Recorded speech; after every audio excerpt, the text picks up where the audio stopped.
Hello? Hello. Hello, you guys. Welcome to Kadena Talk 2022. My name is Demian Feldman. I am the founder of Kadena Lifesale NFTs. And I'm going to talk a little bit about that project, but mostly I want to talk about your project. We're gonna have leaders and CEOs of companies that have started their projects. We have Dor Tavdid Ishvili from Israel. We have he's the CEO of Miners of Kadena. We have Nicholas Ramsrud from Seattle. He is the CEO of Cadex. It is a decentralized testing. It is a decentralized exchange on Kadena. We also have with us Alex Danalache and Andre Popa from Hypercent. They are the CEOs of Hypercent. They're a launch pad on Kadena. And they are from Romania. So Web3 is being built not by the United States, not by Argentina, not by Romania or Israel. It's being built by citizens of the world. So I want to quickly say, I'm going to translate in Spanish just my part for our audience here who's also joined us. I also want to recognize the people who are here. For example, Proteina Ventures, who supported us in this, who's been a sponsor for us. Thank you guys for being here. These guys are the heads of companies in Rosario that they move and shake the city. We have, so thank you guys. Okay. I'm going to say this in Spanish now. Bienvenidos a Kadena Talk 2022. Gracias por venir. Aprecio que estén acá. Primero quiero apreciar a Proteina Ventures. Gracias por apoyarme en todo lo que hicieron. Hoy tenemos a el CEO de Cadex, que se llama Nicolás Ramsrud de Seattle. Tenemos me olvidé decir de Ryan Matta. Tenemos a Ryan Matta también. We also have Ryan Matta with us from the East Coast. Also joining us, he's a YouTuber. Sorry, I don't know why I missed that, but he's also with us. He's going to talk about Pact. También tenemos a Ryan Mata de la costa del este y él va a hablar de un nuevo lenguaje de programación que todos pueden entender. Es algo muy revolucionario, voy a hablar un poco de eso. Y también tenemos a... También... Hello, check. We're having technical difficulties with this microphone. También tenemos a Dor Tavdir Ishvili de Israel y a Andre Popa y Alex Danalache de Rumania. El mundo de Web3 no se está construyendo por un país. No viene de los Estados Unidos esto, no viene de Rumania o de Israel o de la Argentina, de nuestro proyecto. Se está construyendo con ciudadanos del mundo. Y lo que están construyendo en Web3 entienden la tecnología. Bitcoin se está yendo... Y voy a hablar un poco de eso. I'm going to come back to English now. I'm going to say this in English y después lo digo en español. Bueno, hace 700 años, 700 years ago, paper money was invented. An artist took a piece of paper and drew a piece of artwork and convinced the Khan in China, hey, why don't you trade this for gold? So we don't have to take a chest of gold to do business. We can simply take a piece of paper and do business. That transformed China. The historical Marco Polo brought that idea to Europe. And the king, as the myth goes, laughed at the idea. He took that piece of paper and said, this is worth a chest of gold? That's ridiculous. And he burned it. And everybody laughed at the idea at first. But that invention, 700 years ago, gave the foundation for the Renaissance. It gave the economic foundation for them to revolutionize industry, art, education, etc., etc. So basically, we are in the same place in history. Blockchain technology is the new paper money. It's a very simple concept, a very easy concept to understand. And we think it's complicated. I'm going to try to explain it in the simplest possible way. But the people who are building on Web3, the people who are building projects using blockchain technology are not bummed out about the price. They understand the power of this technology and how it's going to revolutionize every aspect of society. Okay, try to say that in Spanish real quick. Hace 700 años, un artista dibujó en un papel y le dijo al Khan de China, che, con esto se puede intercambiar el oro. ¿Por qué no haces que este pedazo de arte original represente el oro? Así no tiene que traer una caja de oro de acá a allá para hacer negocios. Y el Khan le gustó la idea porque se comió todo el oro de China. Pero la idea fue revolucionaria para China. Cuando esa idea llegó a Europa por Marco Polo, el histórico Marco Polo, el mito va que se lo dio al rey, el rey lo agarró y lo quemó, pensando que era la cosa más estúpida del mundo.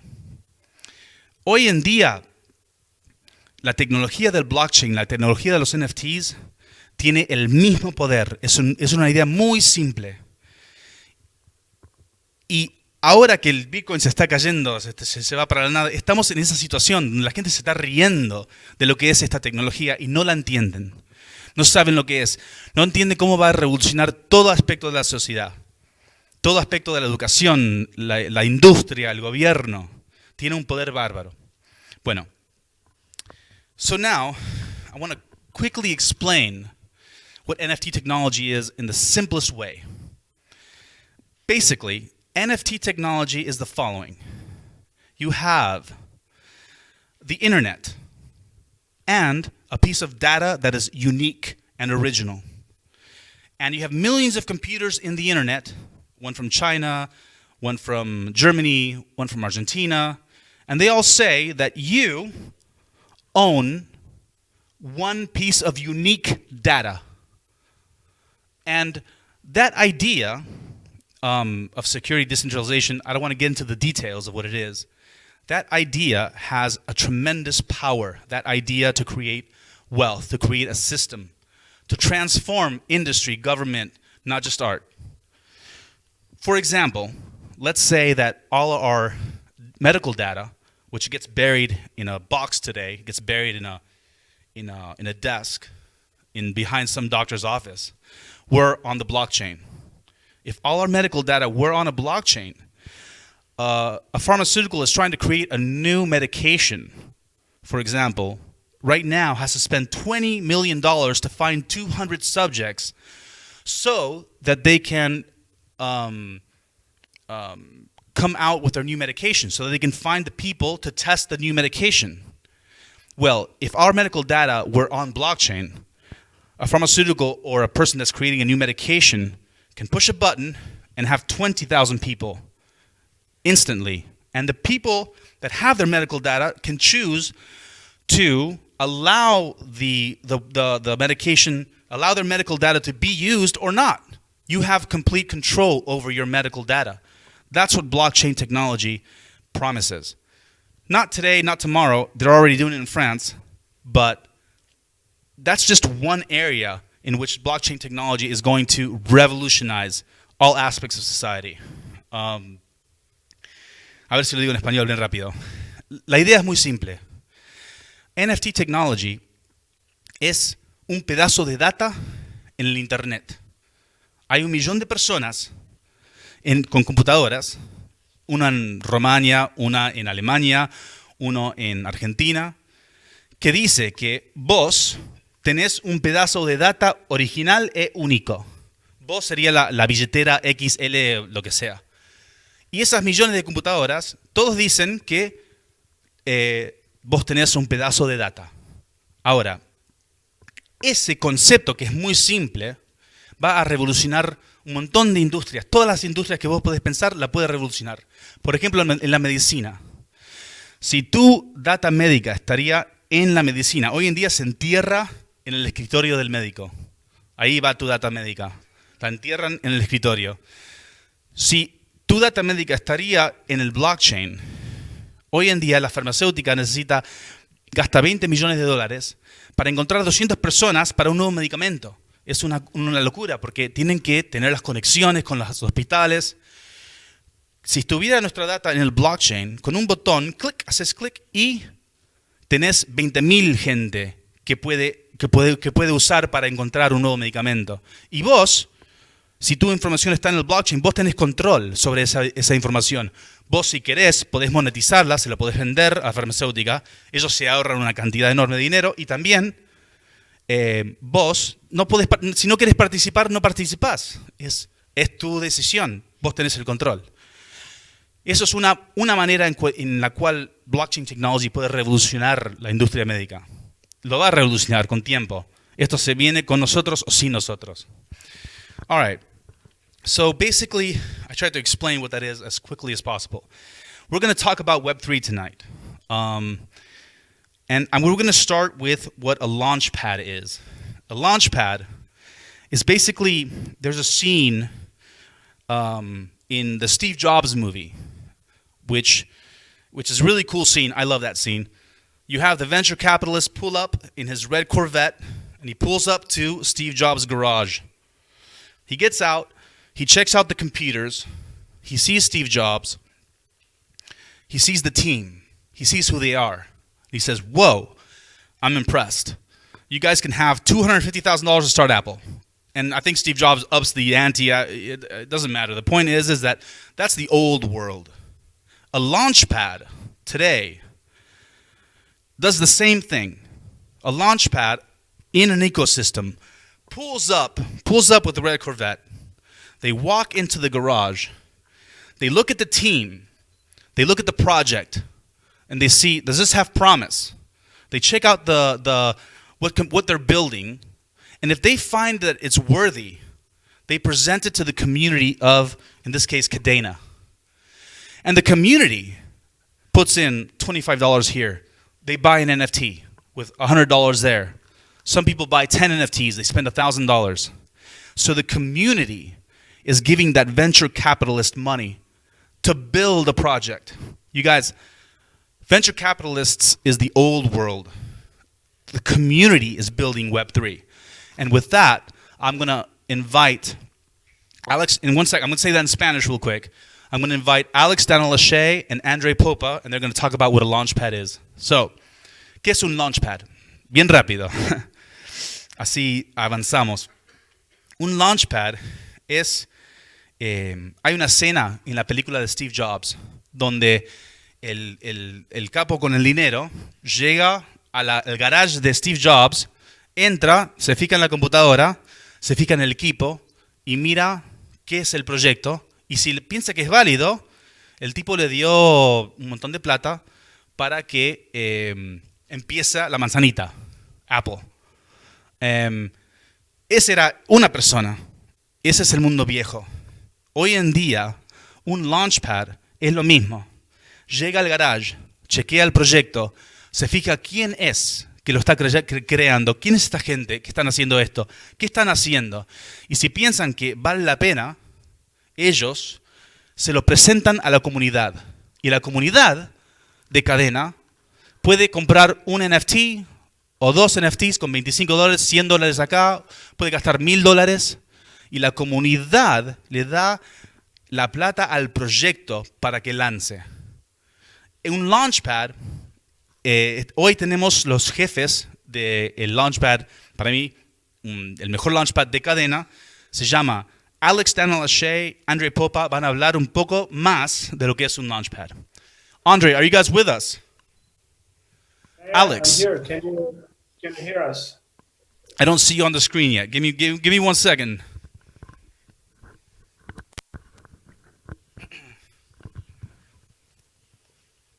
Unfortunately, I think I can hear myself. All right. This is Ryan Matta. What up? Omar. What up, guys? No, Alex Danalache and Andre Popa. Sorry, Ryan. You're coming You're good, next. man. Not next, but soon, very soon. You The got it. color for t-shirt. What's up, Ryan? How are you, man? Good, man. Good to see you. Welcome. Glad to have you, man. So this is Ryan Mata. Ryan Mata. Oh, there we go. Okay, we're gonna get the right people here in a second.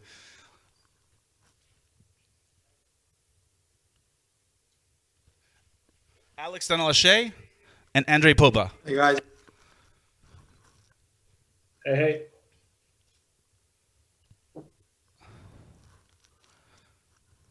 All right, give us 1 second. So you guys, Web3 is being built by the world, by citizens of the world, by the community. It's not being built by venture capitalists anymore.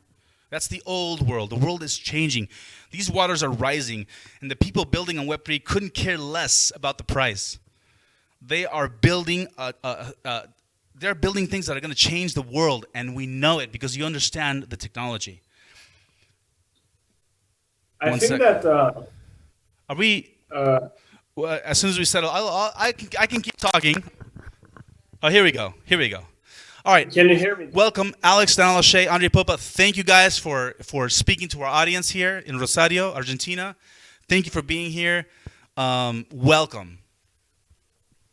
Hello, everybody. Thanks for having me. Cool. Can you guys hear me? Go ahead, Andre. Who's going to talk first? Andre? Oh, by the way, it is 1 a.m. in Romania right now. They're from Romania. It's 1 a.m. So they stayed up for this. I'm sorry, Andre. Well, I'm already talking and I'm asking if you can hear me.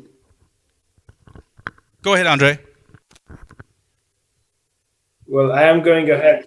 I'm Andre, one of the people behind Hypercent. Hopefully, you guys can hear me. Basically, I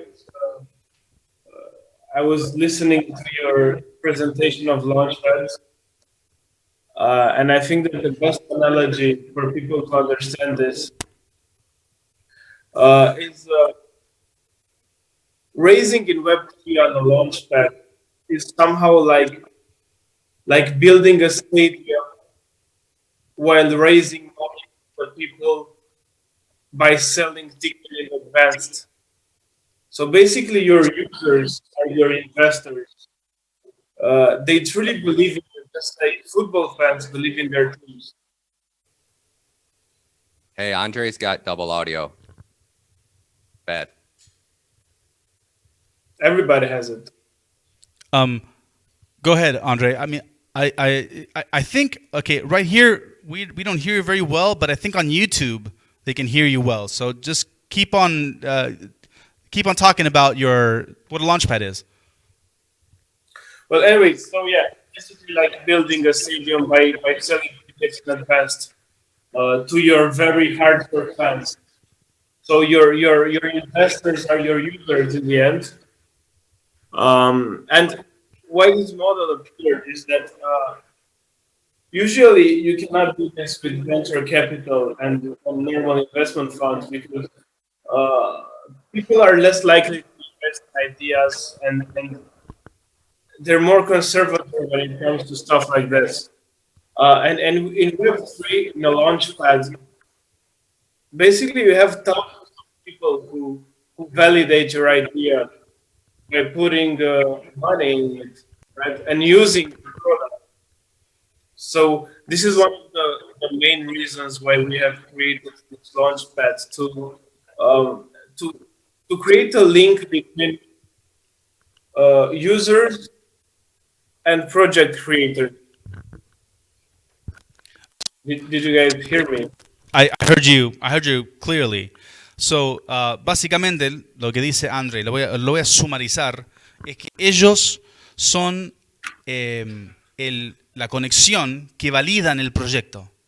Entonces, una persona te muestra el proyecto y vos te dan toda la información del proyecto y vos podés hacer la misma investigación que están haciendo ellos y decidir si querés gastar $25 para apoyar esa nueva, entre comillas, empresa en la Web3. Básicamente validan para la comunidad el proyecto. Thank you, Andre. I appreciate you. Alex, do you want to tell us more what a launchpad is? Yeah. So I think the best way to describe what the Launchpad is by talking about our story. Basically, we started as a couple of guys that saw an opportunity to put our time and effort into a project that we believed in.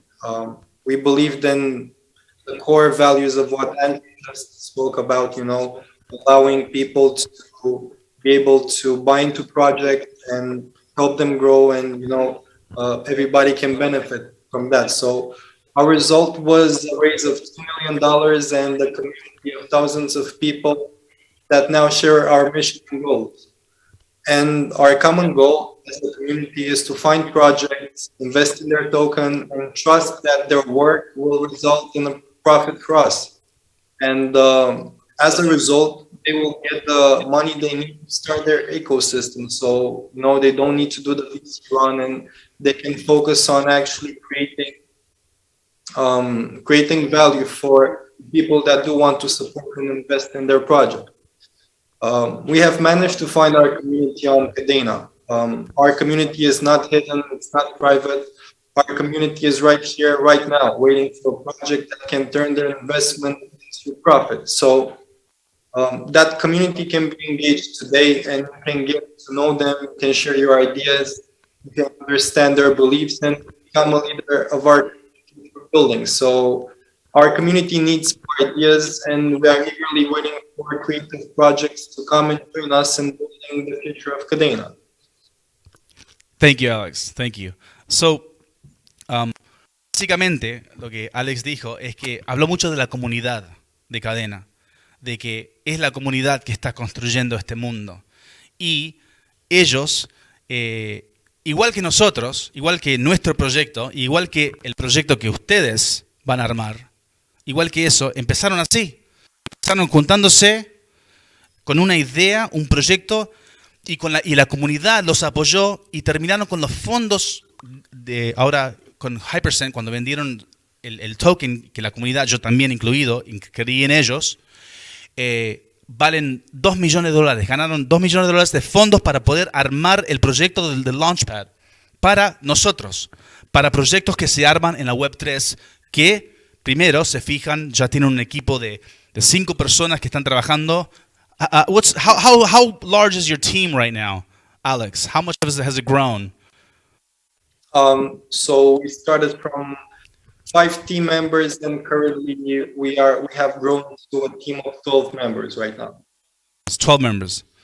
So ahora tienen 12 personas trabajando en básicamente la investigación de los proyectos. Están por lanzar 3 proyectos y así se arma el mundo de la Web3. Se arma con la comunidad. I'm going to ask the audience if they have any questions for you guys. ¿Tienen preguntas para Alex o Andre sobre lo que es un Launchpad? No questions. So, you guys, thank you so much for coming and speaking to our audience. And we have a shy audience right now. This is like a new world for a lot of these guys. This is the first time they're hearing about what the hell this is. So, as they get the courage, maybe the next speakers they'll come up with some questions. You guys, thank you so much for coming, and thank you for talking. Thanks for having us. Thank you so much. All right. See you guys. Muy bien. See you. Ahora vamos a escuchar Dor Tavdirishvili. He's Dor Tavdirishvili. It's a tough last name. He is actually starting a project right now. So what is a project? A project is a group of people that get together. For example, I love the scene in the Queen movie where Freddie Mercury gets together with his band of misfits in the band. They sell the van to do a demo, to create their product, so they can present that something they really believe in to the world. And as they do that, they have the bass player, they have the singer, and they have what a band is. Web3 is the same thing. You get together with the right people to create a project, a developer, a visionary, perhaps an artist. You get together with a group to create a solution for the future using blockchain technology, just like Freddie Mercury did with Queen. And that's what's happening, you guys. Door is amazing. The guy has a 15-member team. He has the Miles Davis band, and they're all doing it with their full belief and their full strength, building a project on Web3. They're about to be launched. He's going to talk about what it takes to build your project, who you need, and what to think about. Dor, can you hear me? How are you doing? Yes, I can, actually. 1 second. I'm just going to do a small mic check. I'm just going to mute myself so I don't hear myself twice. Actually, is this good? That's great. That's great. I can hear you just fine. I forgot, you guys, to translate that into Spanish. Give me like 2 sentences. I'm gonna. Me olvidé decirlo en español, ¿no? Bien rápido lo digo. No. Me encanta la escena de Freddie Mercury, de Queen, cuando él se junta con su banda. Tiene un bajista, tiene un baterista. El mundo de la Web3 es igual. Son gente que se une, le ponen todo su pulmón y crean un producto. En realidad, lo que hizo Freddie Mercury es una música increíble y van con todo su ser para crear un proyecto y si la comunidad le gusta, se incorpora. Door está haciendo eso, está en esa fase. No salieron todavía, están por salir con Hypercent. Es mi amigo, le hice una entrevista en mi canal de YouTube y Door tiene un equipo de 15 personas que lo están haciendo a todo pulmón, juntos, trabajando para crear algo buenísimo en la Web3, en cadena.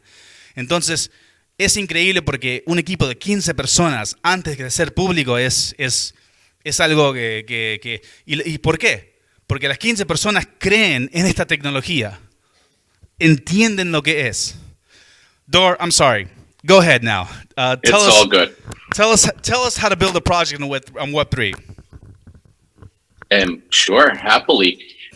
Before telling you guys how to actually build a project on Web3, can I just take a quick minute to thank you for everything that you're doing for us? Or Thank you, we Dor. don't have time for that? Thank you, Door. Thank you. I'll take the thank you. Okay, so basically, just to tell everybody, Demian Feldman over here is amazing. Not only is he organizing this entire event to show the world and you guys what Kadena is capable, is also turning this into an actually educational event to try and give people like you and everybody else a semblance of what Web3 can actually do for everybody. And honestly, from the bottom of our hearts, thank you. It's so nice that you're doing this. Thank you. Thank you. And now to the actual question, what it's like to be building a team in Web3. It's so incredibly scary until you realize there's absolutely nothing different than what it is that you do in Web2.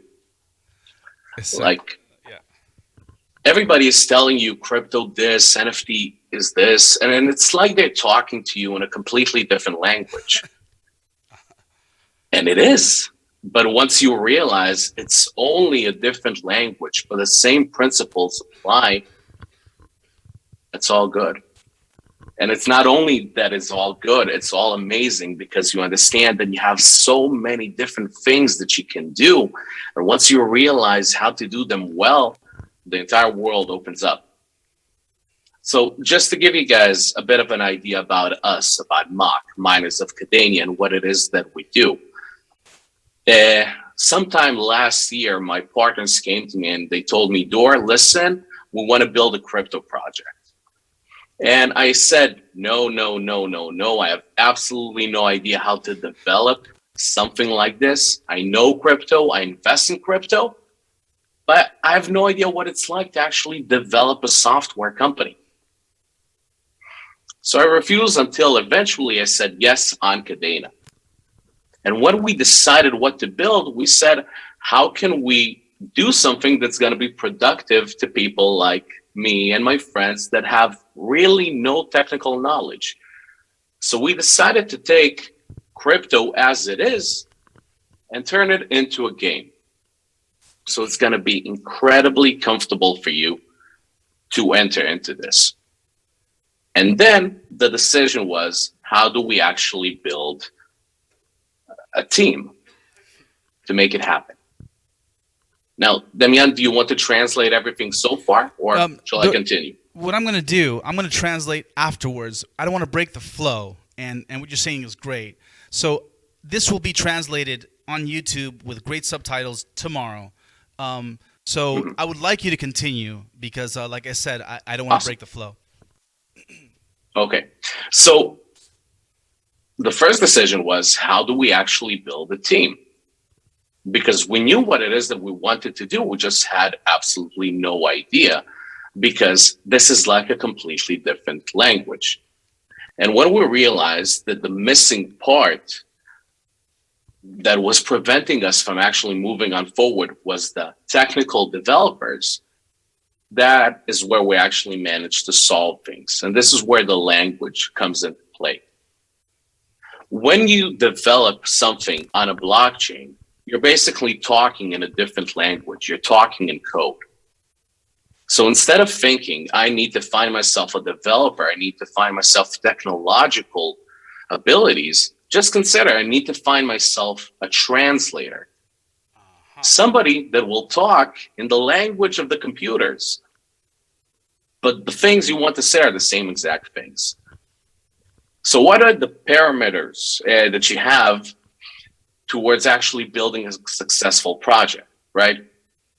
A, you need the translator, also known as the developer.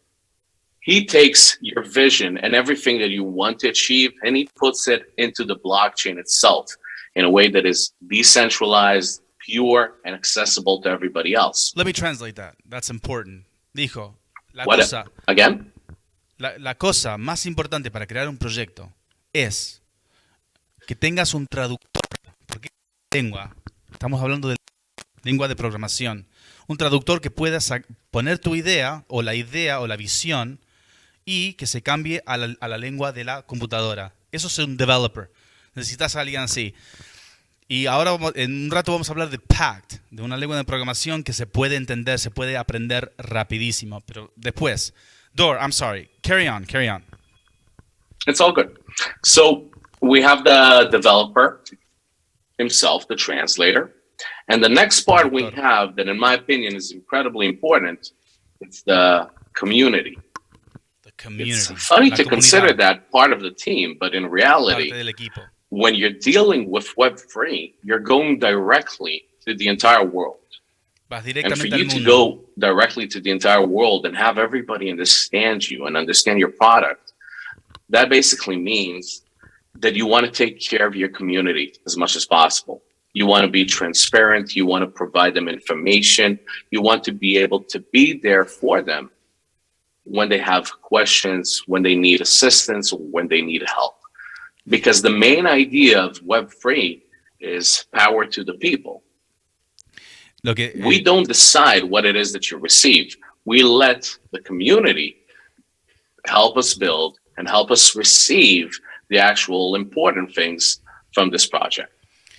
Then comes the actually, in my opinion, most important thing, which is the ideology or the passion of the actual project.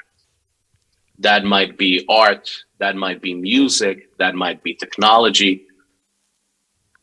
Ultimately, it depends on what project we want to create. In the case of Hypercent, for example, they chose fundraising. In the case of Mach, we're talking about decentralized finance, being able to control money and generate revenue in a way that's like a game. In a way of CADEX, that might be exchanging money and being a decentralized bank. But all of us choose what it is that we want to create and what is important for us. But without the passion necessary towards actually making it happen properly, it's going to be sincerely lacking. Developing in Web3 is not difficult. It's incredibly easy. But if you want to create something that was never done before, it will definitely be difficult but it will definitely be rewarding. Amen. So that is pretty much everything that's necessary to be building a team in crypto. I know it's a bit annoying because it's not a lot. And I mean, you just get started and it's all good. Dor, awesome. I'm going to translate just a very juicy part of that you said to the audience. Lo que él dijo, que parte del equipo, y esto es verdad, en la Web3, a mí lo que nos da todo el fuego es la comunidad. Aunque nuestro proyecto, el mío, es pequeño, el fuego que te da la comunidad que te apoya, y ese es parte del equipo. Esa comunidad que dice, wow, adelante. Y Dor también mencionó que la comunidad es parte del equipo. Y estamos en el piso de esto. Estamos en el piso de estos proyectos que se están armando. Y también habló de la pasión. Si vos ves esta tecnología y haces algo totalmente original, no va a ser fácil. Pero cuando vos tenés una comunidad que te está apoyando, te da un fuego increíble para vamos adelante y vamos a realizarlo. Él dice que no sabía lo que era Web3, no sabía lo que era programación hace muy poco. Y empezó a aprender y está armando ahora un proyecto increíble que se trata de, es como un banco mezclado con el juego. Así que estás entrando a servicios bancarios que se llama GameFi. Con un juego. Su proyecto está bueno, pero no venimos acá de hablar específicamente de nuestros proyectos porque queremos decirles a ustedes cómo ver esta tecnología. Primero, estudienla, aprendan lo que es y piensen, che, hay algo que en mi área de conocimiento que puede cambiar el sistema. Te aseguro que lo vas a encontrar. Dor, thank you very much. I'm going to ask the audience if they have any questions. Hopefully they will be brave enough to ask us something. ¿Usted tienen pregunta para Dor? Sí, decime. The gentleman wants to know if the 15 people that are working on your project are all programmers. Oh, absolutely not. Absolutamente no. From our 15-member team, I think 5 are programmers. 5 son programadores, o sea, traductores de el proyecto a la lengua. De lengua de computadora a nuestra lengua. Go ahead, Dor. So 5 are programmers, artists. He has an NFT project. NFTs is going to drive his project. Oh, I should say in Spanish. Los NFTs es la máquina de su proyecto. Así que tiene artistas trabajando en esto. Go on, Dor. So we have 5 programmers on the team. From the 5 programmers, we have 2 are game developers. Dos. And 1 is a front-end developer that has nothing to do with Pact, the smart contract language. So from the entire 15-man team we have, and women, we also have women on the team. We have only 2 people that are blockchain developers. And if you have good blockchain developers, that is enough. Other people in our team are people that deal with art. We got a very big art department in our team because the entire game we are creating revolves around NFTs. And it's almost like a miniature world of its own. So the art must accompany it. Exactly. But together with that, we have me and the core management of the team, which means having a chief technology officer, having a chief operations officer to make sure that everybody does their job, chief financial officer, because obviously we're dealing with a lot of money and a lot of payments. But the reality is we're a very big team because we chose to be a big team. When we started Mock, we could have easily built this project with 2-3 people. But what happened? We started building and we became addicted. And we saw that every single moment, something can be done better. And that is like the only warning I have to you guys. Once you actually start building something like this, you will not be able to stop. Dice que cuando arrancás a crear un proyecto así, no vas a poder parar por lo adictivo que es. Porque él empezó con un proyecto de 3 personas y con esa adicción de lo que es, y también lo entendemos, se crea un montón de otras cosas. O sea, se crea 15 personas. Bueno, por el tiempo, tenemos que continuar con el próximo hablador. All right, Dor, thank you so much for coming. Thank you so much for speaking to us. We're going to give Nicholas is going to talk about Pact and what a DEX is a little bit. Dor, thank you so much By for all coming. means, thank I you so much for appreciate you. having me. I really appreciate you, man. We'll talk. Likewise. Bueno, voy a hablar. I'm going to talk a little bit about what a DEX is. What is a DEX?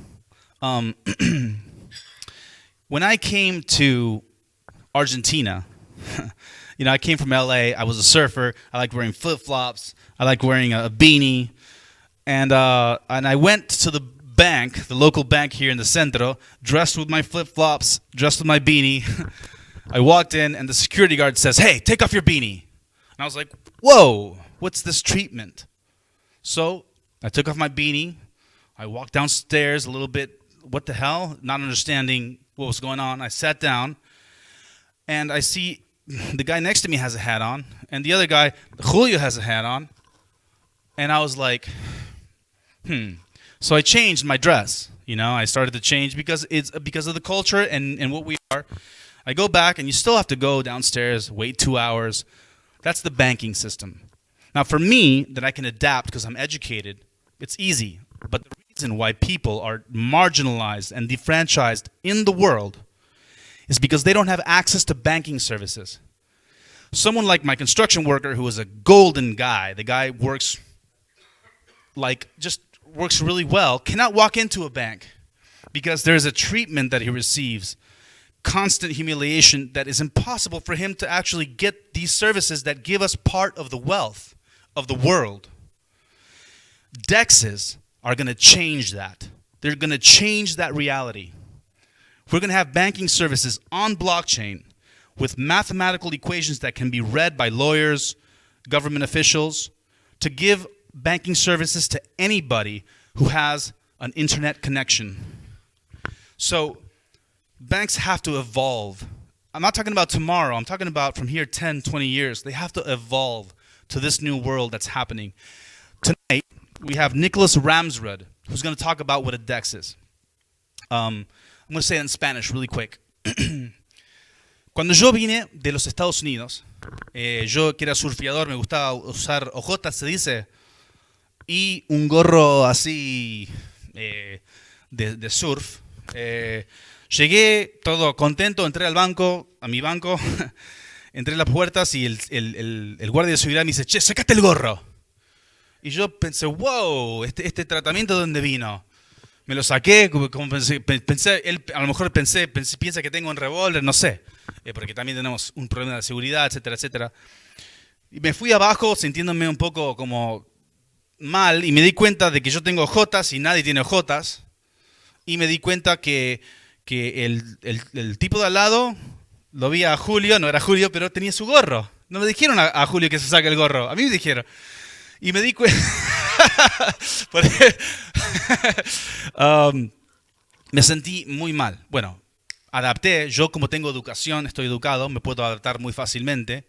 Me cambié la ropa, me adapté a la cultura, voy al banco y igual te tratan como un terrible. No importa, no importa. Bueno, los DEXs, el que va a hablar ahora, van a cambiar esas realidades. Un DEX son servicios bancarios para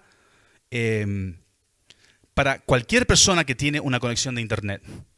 Para mí es fácil cambiar y adaptarme y entender ese mundo porque tengo la educación y la cultura para hacerlo.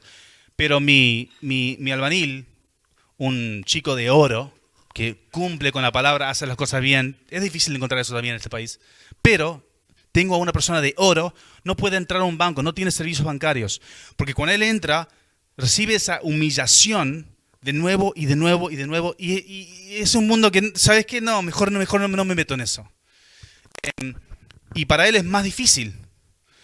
Los DEXs están cambiando esas realidades. Son servicios bancarios con la matemática en el blockchain, y lo único que necesitas para tener esos servicios, para tener esa parte de lo que es la grande razón por la cual la gente está marginalizada, es porque no tienen estos servicios bancarios. Es algo muy simple. Una persona con una conexión de internet hoy en día puede tener servicios bancarios. Es una manera en que los bancos ya son dinosaurios. No se nos dan cuenta todavía. No son dinosaurios, se van a adaptar, tienen que adaptarse para sobrevivir en el nuevo mundo que se viene.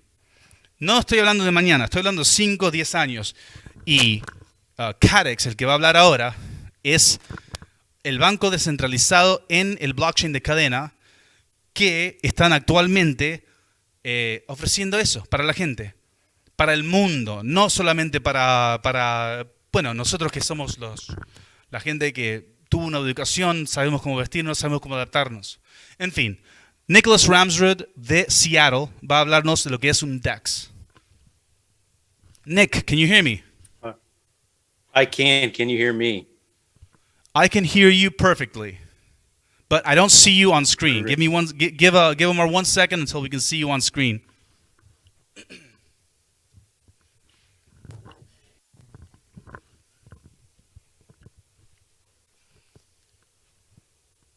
All right, there we are.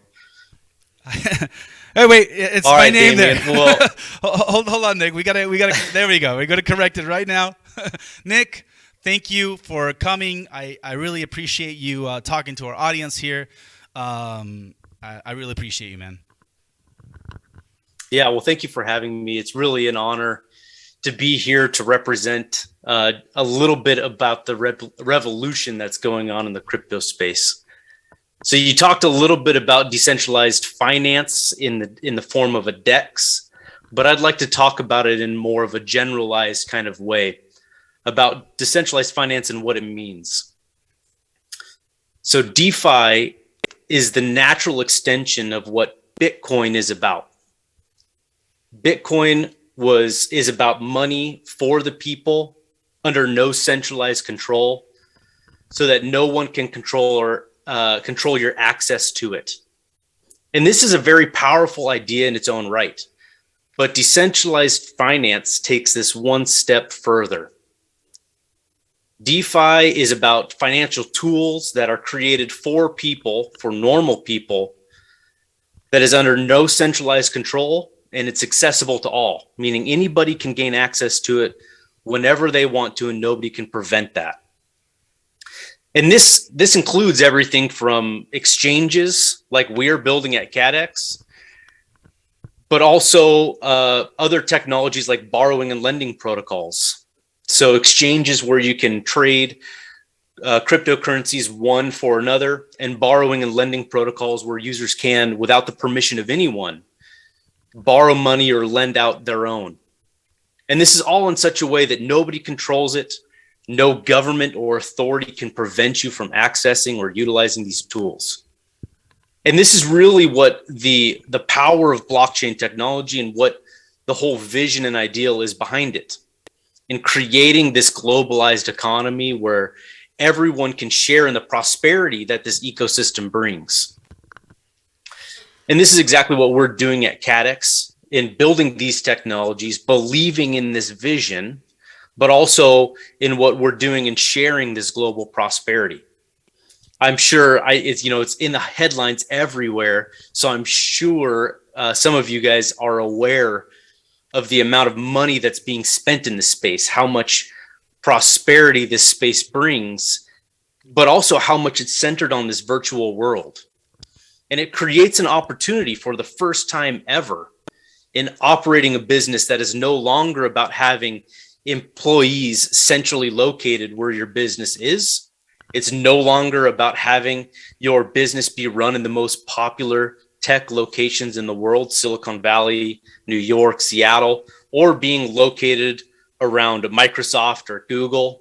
It's not about any of that anymore. It's purely about the talent that you as an individual bring and your vision. So it allows us to create companies that can take the prosperity, the wealth that this ecosystem brings, and distribute it to areas in the world that wouldn't normally have access to it. And so we at CADEX actually do this. More than half of our employees are in areas of the world that normally don't have access to this level of opportunities in industry or software development. And so we're actively taking this wealth and prosperity that this space is bringing and distributing it into parts of the world that wouldn't normally have access to it. So this is driving this global adoption that we all are looking for out of this Web3 movement, and driving this technology and this ideal of a truly global economy.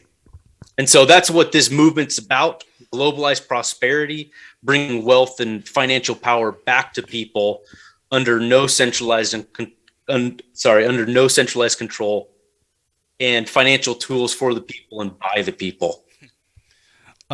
Thank you, Nicholas. That summed it up perfectly. And like I said, that's a lot to translate, so I'm not going to, but I will create Yes. great subtitles for this.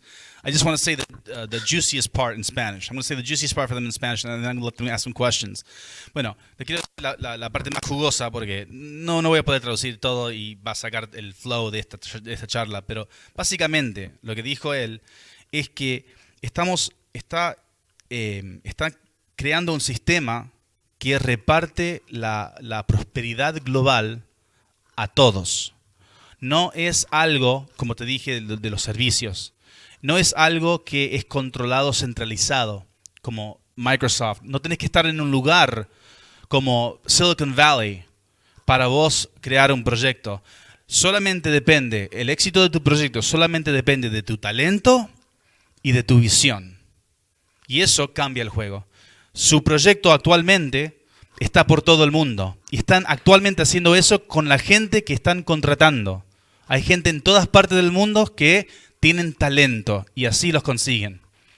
Entonces, el nuevo mundo que se viene con esta tecnología del blockchain es descentralizado, es para todos, es de la gente para la gente. Nicholas, thank you so much for talking, man. I really appreciate your blurb. I could not have said it better. And I really appreciate you as well, man. Yes, Oh. I'm happy to be here. So thank you for the opportunity. One second. Don't leave you just yet. Hay preguntas, chicos. Tienen preguntas para Nicholas Ramsrud, el CEO. José Castanino.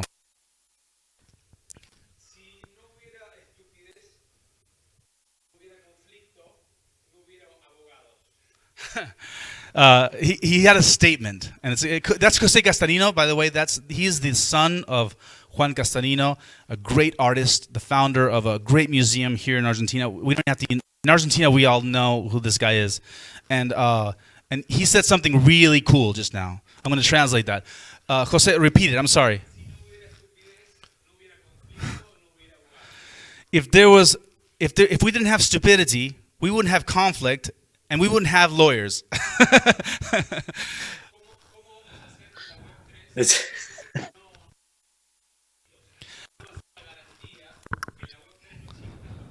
How is Web3 going to prevent conflict? That's his question. this is something that we also spend a lot of time thinking about, how to create sustainability of the protocols and the technologies we create.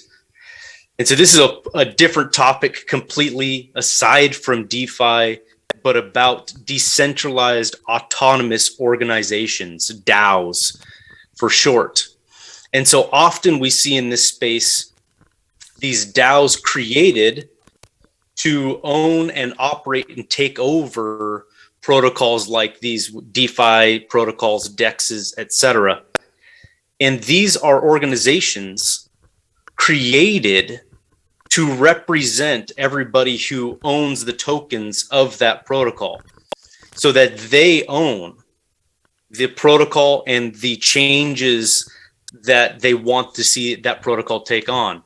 And so we've created this for CADEX, but you see this in a lot of the space. That is a legal entity founded and defined by everybody that holds the token. So nobody can actually make any changes to the protocol. They own the intellectual property. They own the keys to changing the code.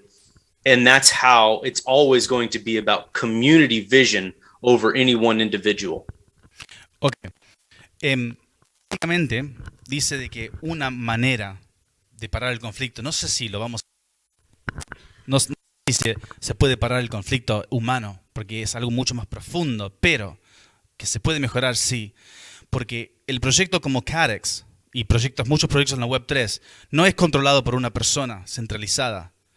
La misma persona que ha compartido en la comunidad desde el principio y también desde cualquier punto, es parte del gobernador, una gobernancia. O sea, le están dando las llaves a ustedes para tomar votos y guiar la dirección del proyecto de la Web3, en este caso, este banco descentralizado de Kadena. O sea, las llaves las tenemos nosotros, democráticamente, y eso puede, como el conflicto no está centralizado, perdón, la dirección no está centralizada, está guiada por la comunidad. Entonces la comunidad se puede sentir más tranquilo de que son parte, están incluidos, no están excluidos. Y eso es una manera muy poderosa en la cual puede parar conflicto en el mundo. Otra pregunta, una preguntita más, tenemos tiempo. Miriam.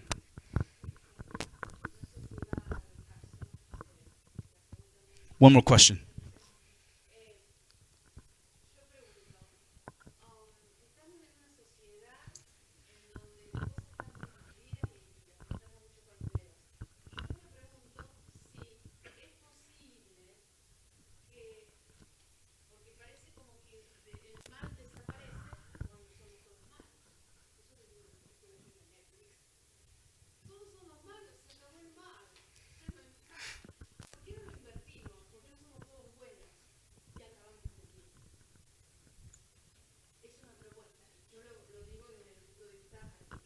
Ajá, ajá.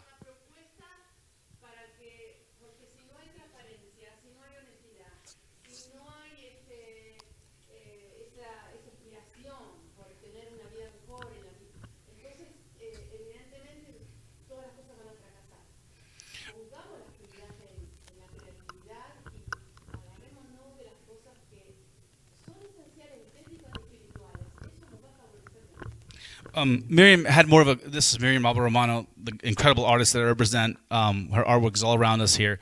But basically, she just had a comment, and we'll leave it with that. She said that if we were all evil, in quotes, evil wouldn't exist. But she said, why not flip it around? And why not make things transparent? And Web3, this decentralized this DeFi is transparent. You can see the code. You can read the code. There's nothing hidden in this new world. No hay nada escondido en este mundo. Es transparente. And this is why we get so excited about it, because there's no more doing things behind closed doors. That's over. That is over. Okay, Nicholas, thank you for coming. And again, I really appreciate you. We will talk later, and goodbye. Thank you again. It was certainly an honor. Excellent. Okay. So moving on to the next speaker. El próximo que va a... Perdón, ahí estamos. Es Ryan Mata. Ryan Mata es un youtuber y un videógrafo conocido, reconocido en el mundo de la criptomoneda. So Ryan Mata is going to be our next speaker. And for those in English, I think most people in English know who he is, so he needs no introduction. YouTuber, very well known in our community, in the Kadena community. And he's going to talk about Pact. So before he comes on, I just want to say a quick little story. When paper money was invented, I'm going back to the Renaissance. We had paper money, created the economic foundation for the Renaissance, but there was another invention which was as equally as important, and that was the printing press. Before the printing press, people had to hand copy books. They had to write them by hand. You had to have a professional that had 8 years, 20 years, his entire life of experience to copy you a book. And they had to work for 2 years before you got a hand on a Bible and it cost you the equivalent of $1 million today. Today, we have the equivalent of the printing press in PACT. I'm going to explain what PACT is really quick. Before PACT, the language of programming, the language of Web3, the language of being able to take this technology and apply it to government, to industry, is foreign. You have to be a scribe. You have to be someone that's highly trained who understands Solidity, which is a programming language that's very difficult to understand. PACT is changing the game. Right now, we have a brand new programming language that a lawyer can read with very little training.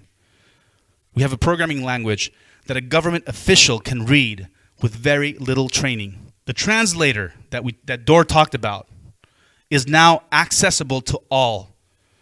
And Ryan Matta, his 8-year-old son, was the first 8-year-old to write a smart contract in 10 minutes using PACT. So this is the game changer. This is the printing press of the new renaissance, which we're heading into, a period of economic prosperity like never seen before, using this technology, applying this really simple concept of blockchain technology to every aspect of society. Ryan Matta is going to talk about PACT. I'm going to say that in Spanish really quick for our audience. Básicamente hubo otro invento en el Renacimiento que fue tan importante como el papel, el dinero en papel. Y eso era la imprenta.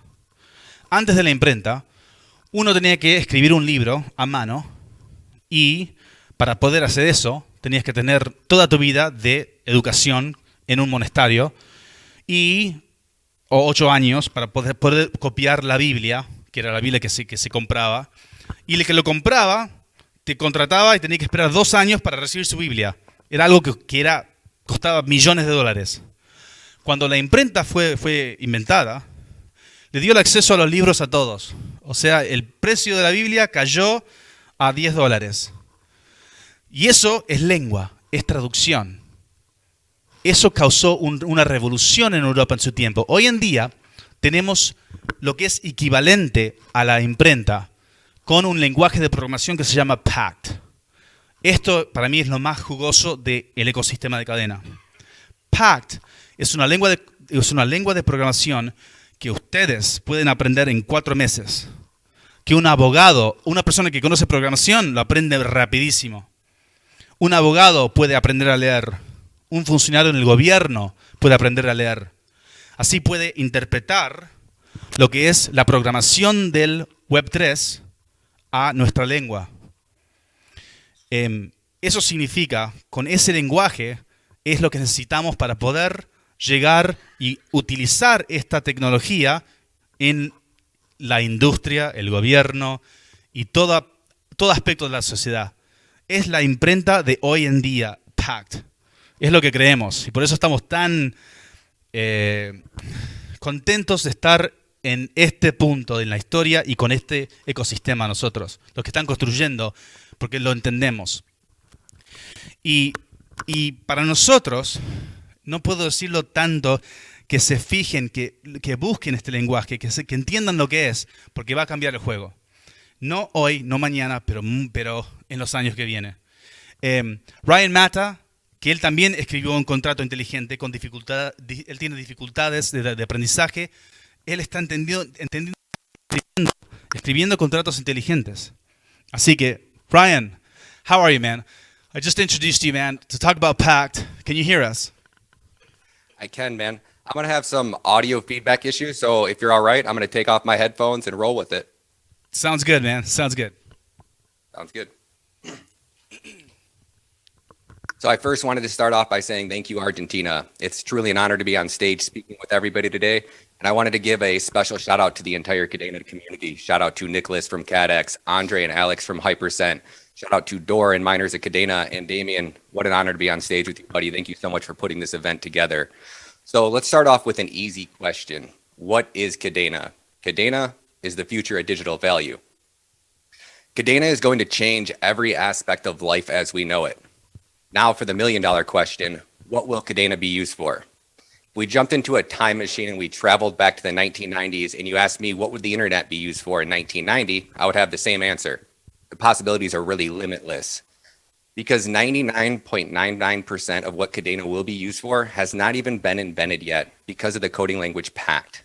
Kadena is already and will continue to be the most disruptive technology of our generation. In order to fully understand blockchain technology and what blockchain technology was designed for, you really need to go back to first principles and understand the fundamental building blocks of blockchain technology. Now, unfortunately, I don't have time to explain what the blockchain trilemma is or why the last 19,000 blockchains that came after Bitcoin all hit major scaling limitations. They all hit major scaling limitations that make meeting the demands of global real-world adoption next to impossible. The Kadena team knew that from the beginning, and that is why they didn't just choose some random coding language to build a blockchain. This is why the Kadena team has spent the last 6 years skillfully crafting the perfect coding language that was literally tailored and designed specifically for building blockchain applications at scale. Kadena knew this, and they knew without the perfect coding language, you would never build a blockchain at scale. Ethereum revolutionized the industry by tokenizing digital art. They took an industry that was mainly on pen and paper, and they digitalized it. This allowed artists to cut out middlemen. This allowed musicians to cut out the greedy record labels. And this also allowed collectors to buy, sell, and trade digital art while at the same time guaranteeing its authenticity. This key piece turned Ethereum into a $575 billion business. But unfortunately, that was short-lived when outrageous gas fees topped $500 per transaction. And just in January of 2022, Ethereum users wasted $87 million in outrageous gas fees, and hackers stole $3.2 billion since the start of 2021. Art was just one sector of the world that was digitalized that propelled Ethereum to a $575 billion market cap. The healthcare industry is a $10 trillion a year industry waiting to be tapped into. The financial industry is a $21 trillion industry waiting to be tapped into. The medical industry is a $4.5 trillion industry waiting to be tapped into. And last but not least, sports betting is a $100 billion a year industry. And projects like KDA Bet are already building revolutionary technology that is going to take the sports betting world by storm. Why is KDA Bet building on Kadena?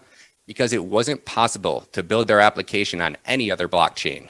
Because no other blockchain can support billions, if not trillions of transactions every day. Legacy players like Verizon, Microsoft, Amazon, Google have all been sitting on the sidelines patiently waiting to enter the industry. But until Kadena and Pact, there was never a smart contract coding language that you could teach an 8-year-old how to use.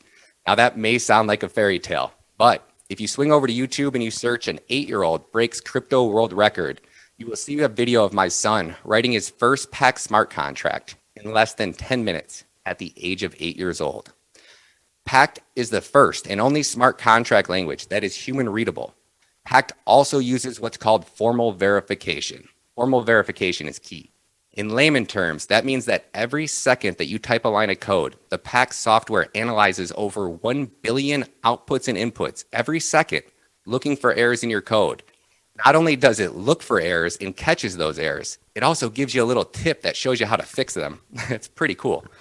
For the first time in history, elementary schools, middle schools, and high schools can start implementing training courses that teach young kids a skill set that they can leverage to create generational wealth for their entire families.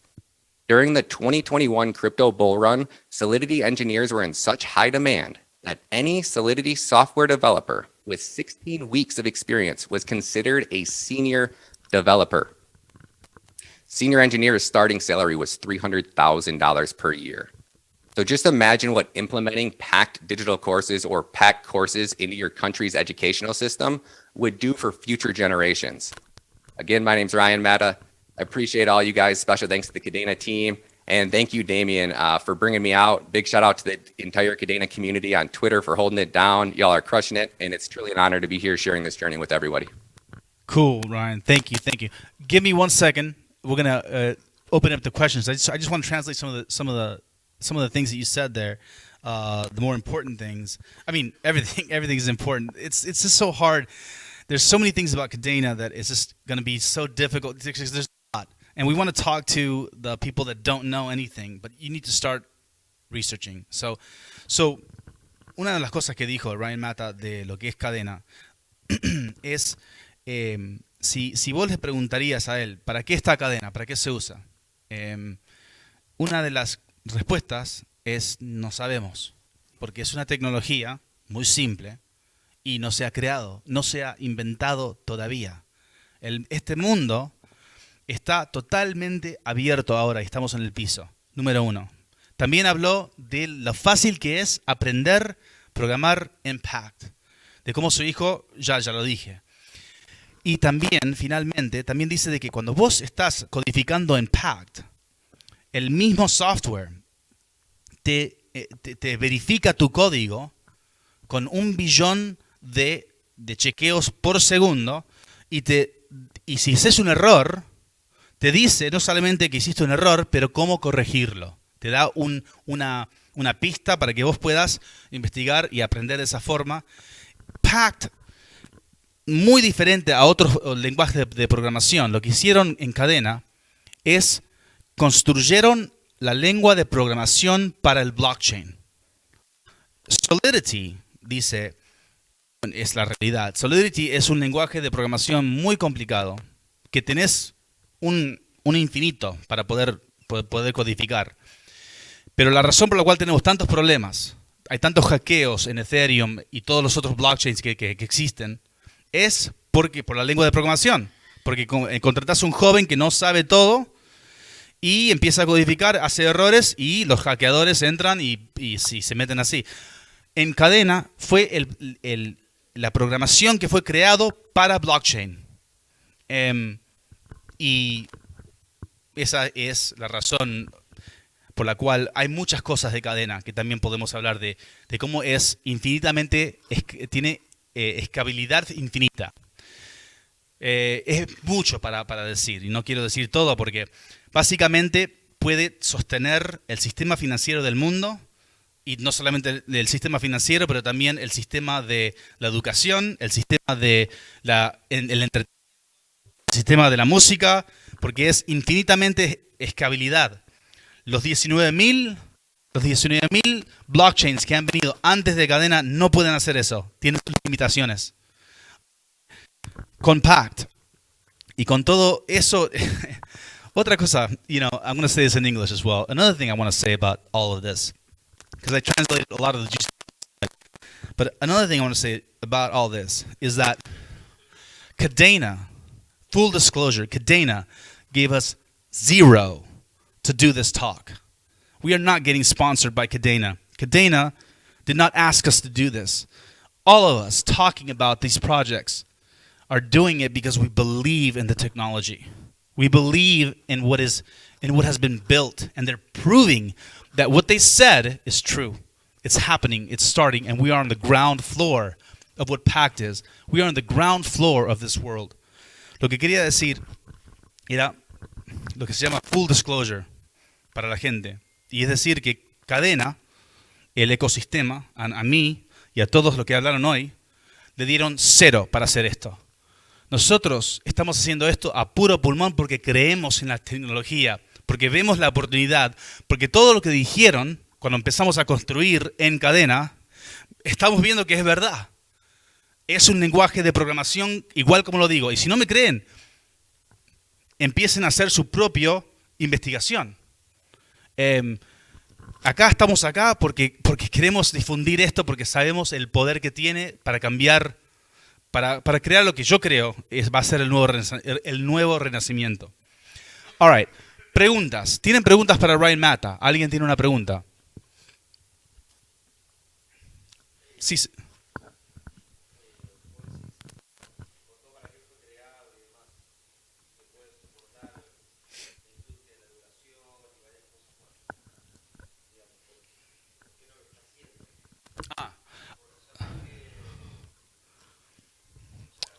So he has a really good question, Ryan. He has a really good, and the question is, He said, you said that Kadena can support education, and it can support entertainment, and it can support pretty much everything, but why isn't it doing it? So, Ryan, can you answer that question? Yes, Pact has been, it's a never and ever changing coding language.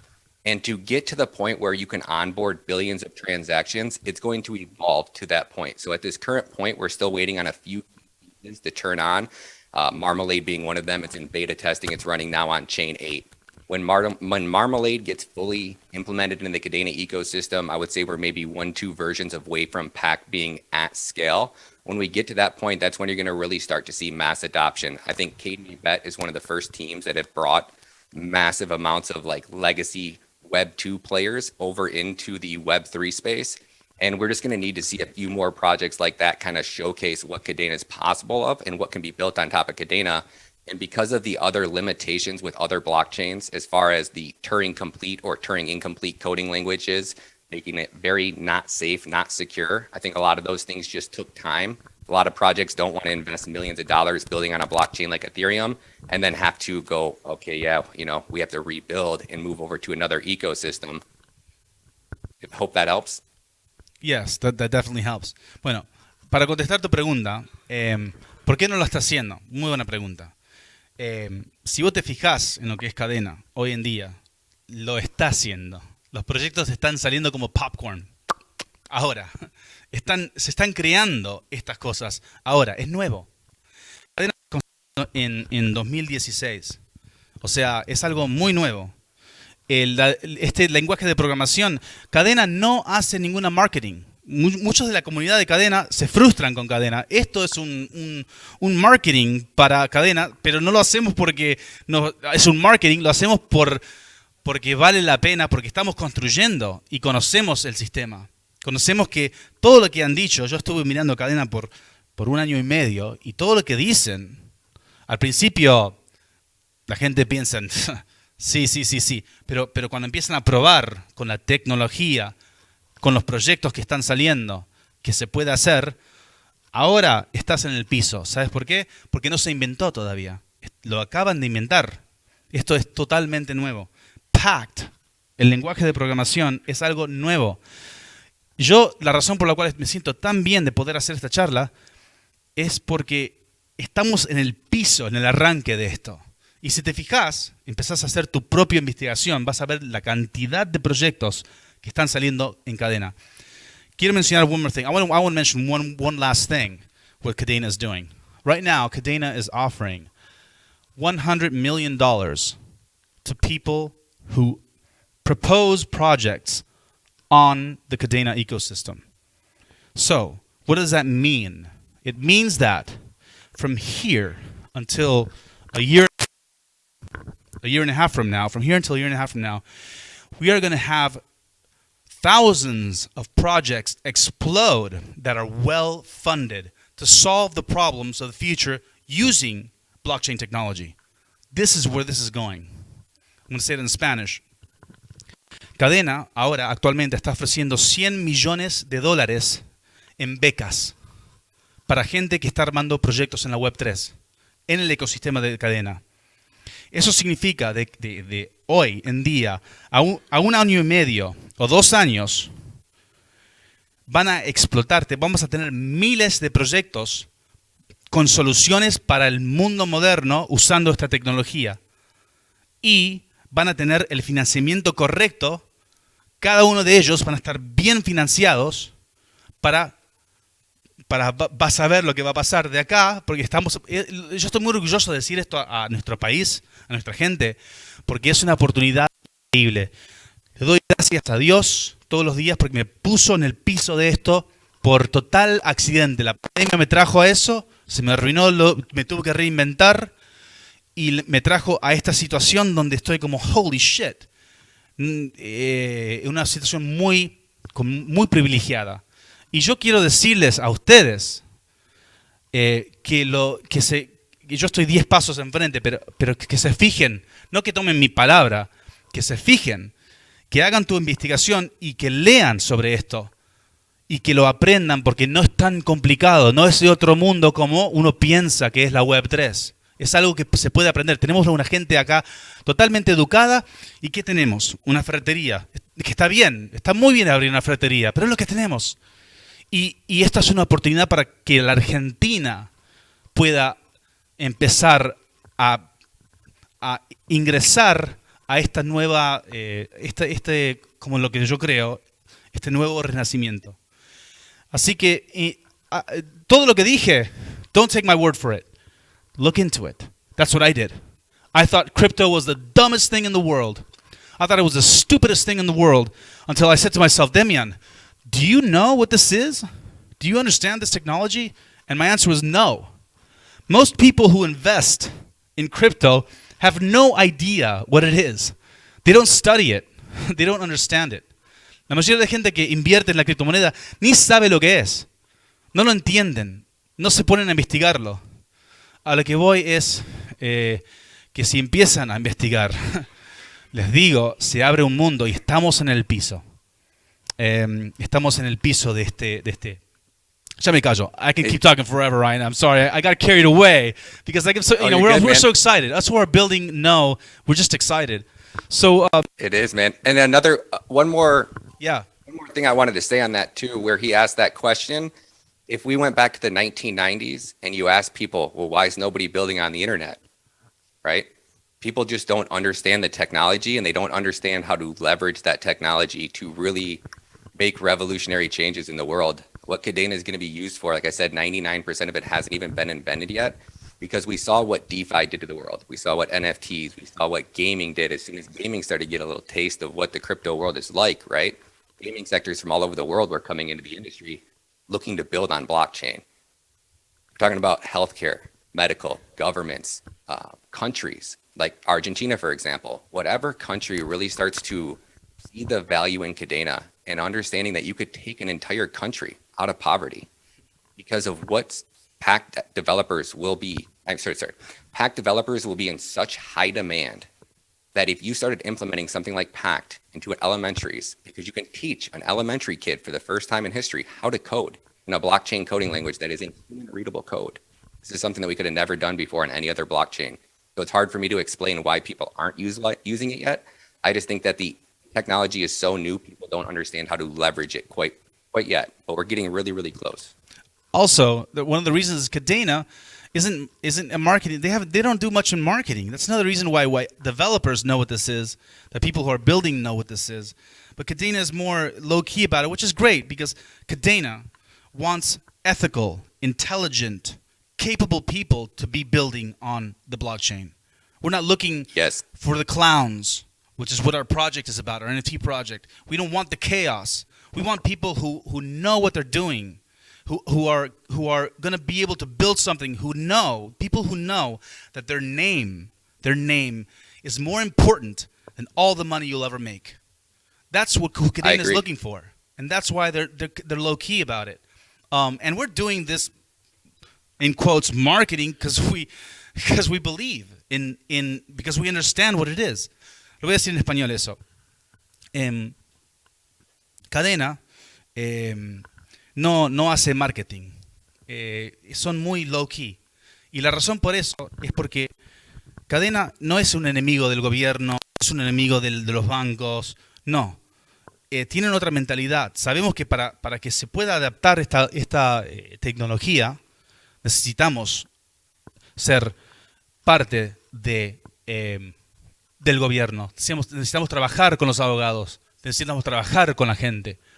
Y Kadena entiende eso. Ellos básicamente están buscando a gente capaz, ética, inteligente para crear el ecosistema. No quieren los payasos, los que van a los ventajeros, entre comillas. Quiere a gente que es seria, la gente que sabe que su nombre vale mucho más que toda la plata que puedan hacer. Esa es la gente que está buscando este ecosistema. Y por eso yo estoy tan afortunado de estar en el piso creando un proyecto en la Web3, en el ecosistema de Kadena. Okay, I said that in Spanish, right? Hopefully that You're went good. by well. Otras preguntas para Ryan Mata. ¿Tienen otra? I think that's it, Ryan. Thank you so much for talking to us. I also appreciate you. I appreciate all the speakers tonight. Like I said, Web3 is being built by the world, not by the United States, not by Iran, not by Russia. These are world citizens, and that's what Web3 is being built by. This is why it's so exciting to be a part of this. I'll let you go, man. Have a great. It's an honor to have you, or it's an honor to be here with you guys. So thank you so much for having me. Thank you, Ryan. Otra cosa que dijo Ryan es de implementar esto en la educación. Sí, no creo que va a pasar porque la gente lo siente raro a esta tecnología, pero si lo implementaríamos packed en nuestra educación, es un arca para la Argentina. Esto. Y esto es lo que realmente creemos. Porque tenemos gente muy inteligente acá, muy capaz y con pocas oportunidades. Bueno, ya la oportunidad se rompió las barreras, se rompió los países y está el internet. Y lo podés usar y se puede empezar a crear si sos capaz, tenés la visión, sos inteligente y sos ético, que es lo que quiere este ecosistema. Sí, tía.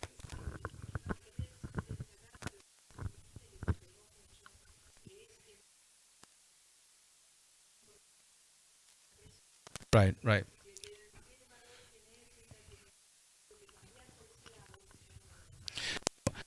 Exactly. So, you guys, I want to talk about one last thing. We're going to have one more speaker here, and I want to introduce Miriam Alba Romano. She is an artist, and we're going to talk about. I want to say how important creativity is for this new world. Creativity, art. We don't give it value in our society, especially here, and everywhere. The artists. If you read the tragedy of Van Gogh, but if we're going to build something unique and original and world-changing, you better listen to how to be creative, to how to turn off the logical mind and to run with flow like a musician does, so that the ideas and the vision materializes. I represent Miriam Alba Romano. I've been representing her for 20 years, and I think she is one of the greats. I may be the only one who believes that, because she's not worth what Van Gogh's worth, but I believe it. And it's because I see her life. I see how she affected the way I look at things and the way I have done things that are just different, that are crazy, but at the same time, original and unique. And that way of being needs to be taught as well. And that way of being is what's so important. If you're going to build a project in Web3, listen to the artists. Listen to how they think, because it'll inspire you and give you the ideas. Whatever solution you have in your area of expertise, art and the artistic mind is crucial to build something that can change the world. Bueno, voy a decir bien rápido. Representé a Miriam Alba Romano por 20 años. Yo realmente creo de que es una de las grandes en su arte. Acá está su arte alrededor de nosotros. Y básicamente quería hablar de la importancia de lo que es la creatividad y la manera creativa de pensar para crear proyectos en la Web3. Si vos en tu lugar de experiencia y conocimiento aplicás la mente y la educación creativa que te trae el arte, la manera de ser que es diferente a la lógica, no va con la lógica, va con lo loco, pero loco no en el caos, el loco en el orden, el loco en hacer las cosas diferentes, pensar diferente, pensar en el momento, todas las cosas que enseña el arte. Si vos lo aplicás en lo que vos vas a crear algo único y totalmente diferente aplicando esta tecnología que puede cambiar el mundo. Así que el mundo no aprecia mucho esa mentalidad. Todo tiene que ser en orden, en su lugar. Así que ya son muchas palabras. Con eso voy a introducir al que yo creo realmente que es el Michelangelo del nuevo Renacimiento. Mírenme a Romano.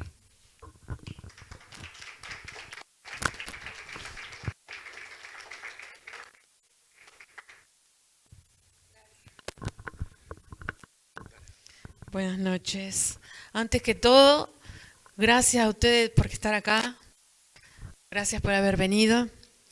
Y bueno, quería agradecer en particular a la señora Susana Hamed, digo bien, Abo Hamed, porque nos ha apoyado. Nuestra casa es Roldán, nosotros vivimos en Roldán. Nos ha apoyado, pero tremendamente, para que en el miércoles pasado se diera algo así parecido, como lo que estamos escuchando. Pero fue más íntimo, más cálido, porque era más en casa, y fue buenísimo, fue hermoso. Gracias, Demian, y gracias a estos muchachos. No sé si Alex, Ryan, Nicolás, ya, okay. Bueno, acá lo que estamos viendo es una muestra, que yo voy a hablar un poquito sobre arte, o por qué está el arte acá, de una manera casi como que no corresponde. No es que no corresponde, no es lo tradicional. Esta no es una muestra tradicional, se han mezclado los tiempos, se han mezclado los años en que una obra se hizo. Esta se hizo recientemente, aquella se hizo, la que está en la entrada se hizo hace 30 años. Bueno, ¿por qué? Porque hay una trayectoria, hay una historia en cada cuadro. Y esa historia que hace el arte, esa historia que van conectándose unas con otras, traen testigos. El artista tiene testigos de su dolor, de su pasión, de todo lo que ha hecho en la vida, de todo lo que ha invertido. No se puede mentir. Ahí están las pinturas esas que se hizo cuando tenía 15 años, acá los garabatos cuando tenía 3, acá los otros cuadros cuando se hizo este estilo y se fue a un lado, y otros más cuadros que se cambió el estilo. Y deja testigos. La gente dice, eso es verdad, lo vi. No están mintiendo, ¿me entienden? Estamos en una sociedad que hoy día la mentira está totalmente empoderada, y bueno, y eso hace que nuestras vidas también padezcan por esa devaluación. No quiero decir moral, porque moral no va. De no tener valores, ¿no? Eso es lo que estaba hablando Ryan Mata, de que la cadena chain está buscando ese tipo de vínculo, hacer cadena con esos tipos de vínculos, no con el quiero la plata, nada más. Sí, queremos que nuestros hijos, y queremos nosotros mismos, que nuestro nivel económico se ascienda, que profesionalmente estemos al día, pero no es nada más que la plata, es también el honor, ¿no? Y eso es lo que puede realmente entrar en el mundo y cambiarlo, porque está triste la situación, está muy triste, no solamente en Argentina. Está triste en el mundo, porque si ustedes ven cine, el cine refleja exactamente lo que está pasando. Bueno, traje ese comentario que yo, a raíz de una película que vi en Netflix anoche, de futuro, de la gente del futuro. Y se veía eso, todo disfrazado. Tenían acá unas cosas, qué sé yo, no voy a hablar de tecnología porque no me voy a meter en ese tema porque no entiendo nada. Sí, no entiendo nada, pero entiendo, percibo, intuyo la verdad en todo esto, la posibilidad, la oportunidad, la percibo. Y entonces, en la película, bueno, había un señor que aparentaba ser un tipo que estaba buscando la verdad y quería llevar a su comunidad esa verdad, pero no es esa verdad, era esta verdad, la del caos. Entonces, el artista se anima a lo mejor a pintar el caos, a pintar el diablo, a pintar lo malo, porque se lo saca de encima. ¿Me entienden? Es decir, perder el miedo. Pierdo el miedo. Pierdo el miedo y yo soy el diablo. Pierdo el miedo y yo soy el payaso. Yo soy el explotador. Y te limpias. Bueno, eso es ya un poquito muy profundo, que iría tal vez en una charla que sea específicamente de arte. Yo lo que quiero acá ahora es explicarles a ustedes por qué yo estoy acá. Porque como artista, y vos, José, seguramente que totalmente impregnado en esto, hay como una resistencia a la tecnología. Es como que hay una fuerza antagónica que no son familiares. Así por lo menos lo sentí. No porque desprecie la tecnología, porque Dios mío, si no fuera por el celular no sé qué pasaría. Yo me comunico con gente de todas partes y eso es una bendición. Y eso es tecnología, pero ya avanzar demasiado a esto, no, yo no prestaba atención a todos estos temas, no. ¿Y por qué? ¿Por qué pasó? Porque lo veo a Demian, que está trabajando con intensidad en un tema que me pidió que yo lo ayudara para dibujar, y yo no le estaba prestando atención, yo estaba haciendo ahora, quiero trabajar con los abstractos, ¿no? Y sí, bueno, qué sé yo, como me lo pidió con cariñosamente, le hago la pata y lo sigo. Pero luego me doy cuenta, me hace clic, porque él estaba trabajando en un tema de un cuadro que yo pinté hace como 20 años, que se llama Life Cell. Ese era el concepto. Era el concepto que se ve ahí, que no tenemos lamentablemente fotos del cuadro porque no había una foto de buena resolución y el cuadro está en Los Ángeles. Entonces, este es un payaso que no se sabe qué género es, que está riéndose, que parece que está muy divertido, pero está en una situación bastante caótica porque está ahí sosteniéndose en una soga, apenas apoyado en la soga, que en cualquier momento se cae, con todos otros caracteres chiquititos atrás que lo siguen. Y entonces yo digo, Dios mío, bueno, Damian Feldman es músico, esa es su profesión de alma. Y veo que hago la relación de la canción que hice, Ríete Payaso, hace poco, Ríete Payaso. Hay otra que se llamaba El Castillo, el tonto en el castillo, The Fool in the Castle. Y yo dije, bueno, a alguien le influí, a alguien le inspiré. Y eso fue muy, boom, cambié el rumbo y lo empecé a mirar con mucha seriedad. Y después cuando me pedía dibujos se lo hacía bien, con alma, con ganas, porque defender ese concepto era y meterlo en los NFT, aparte de que, bueno, yo como artista no me hiere ni me lastima porque es publicidad, no. Pero ser genuina, yo genuina en la atracción, en las ganas de seguirlo y hacerlo, esa era otra cosa. Y ahí vi que no eran las palabras, ni son eran la vida, como les decía antes, testigos de una trayectoria, que ahí es donde el arte puede enganchar y mejorar, o yo no diría mejorar, porque no, para nada, mejorar no es la palabra, sino adherirse a la tecnología en este caso. Y de pronto me doy cuenta que así como que la rueda del color, ¿no? La rueda del color es un círculo, no es como la escala de valores. Empezamos con el amarillo y termina el amarillo y se cierra. La escala de valores no, va de blanco a negro, nunca se encuentran. Son dos circuitos diferentes. De pronto sentí que la tecnología era como tira para allá, el arte tira para acá, pero hacen este movimiento. ahora hacen este movimiento, porque se va subiendo, se va levantando. Ay, bueno, no importa. Ah, perdón, ok, bueno, es lo que no estar en la tecnología. Bueno, entonces esas fuerzas se van levantando y se van uniendo y yo digo, wow, acá hay cosas que entran símbolos profundos, como la víbora que se muerde la cola. Es decir, no quiero entrar en lo sagrado del término porque no sé si lo entiendo. De todos modos, a mí nunca me cerró la víbora que se muerde la cola como algo sagrado.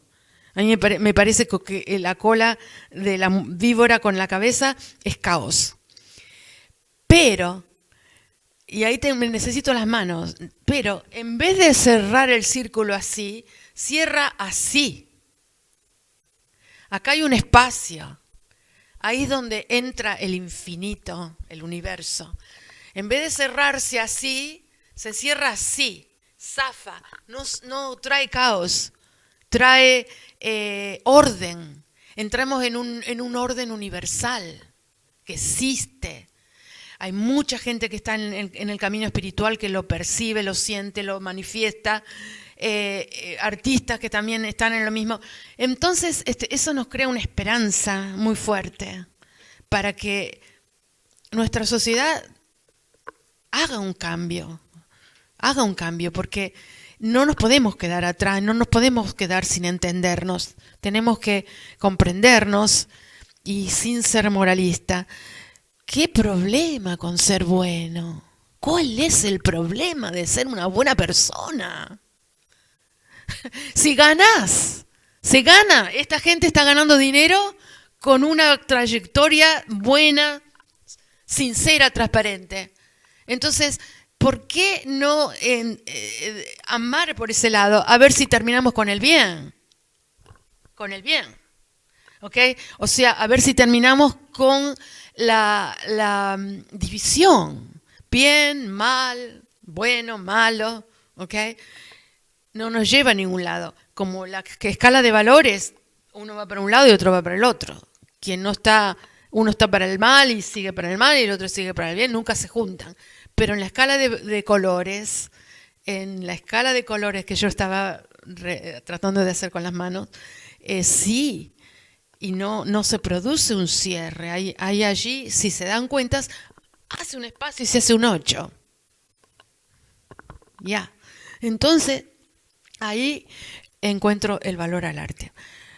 Mucho valor para que esté allí, con la tecnología. Ahora, a mí me gustaría que ustedes me hicieran alguna pregunta, porque yo no me gusta que haya una comunicación directa, que no haya mucho intelectualismo, mi forma de ser. Y allí ustedes me digan algo con respecto a lo que sea. Ya les dije, con respecto a la muestra, están mezclados todos los tiempos y bueno, todo esto va a seguir, no solamente en Roldán, va a seguir también en Denver. Estas 3 obras se van para Estados Unidos, los que están acá. Y para mí también es un honor porque quien lo compró, el cliente tiene niñas adolescentes y los chicos por lo general son adolescentes y no entienden el arte moderno y se van a ver representados con unos cuerpos que no son exagerados, que no son reales. Y estas niñas, porque está absorbiendo al arte con viajes, en fin, son privilegiados en ver muchos museos, se sienten honradas con eso y eso a mí me da mucho alegría. Dime, Demian.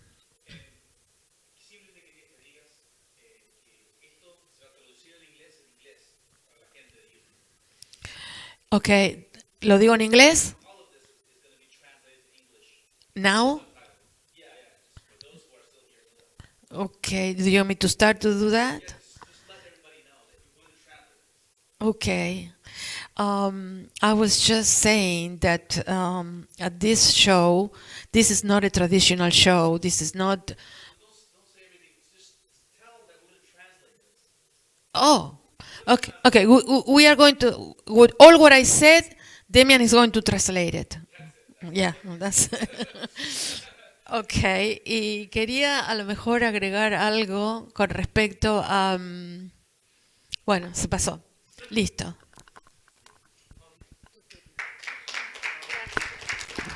All right, you guys. I will translate everything that Miriam said, so it'll be subtitled, and the Spanish and will be translated from the speakers as well tonight. Thank you guys for coming. We appreciate you guys being here, everybody online, and everybody that's actually present here today. Thank you guys.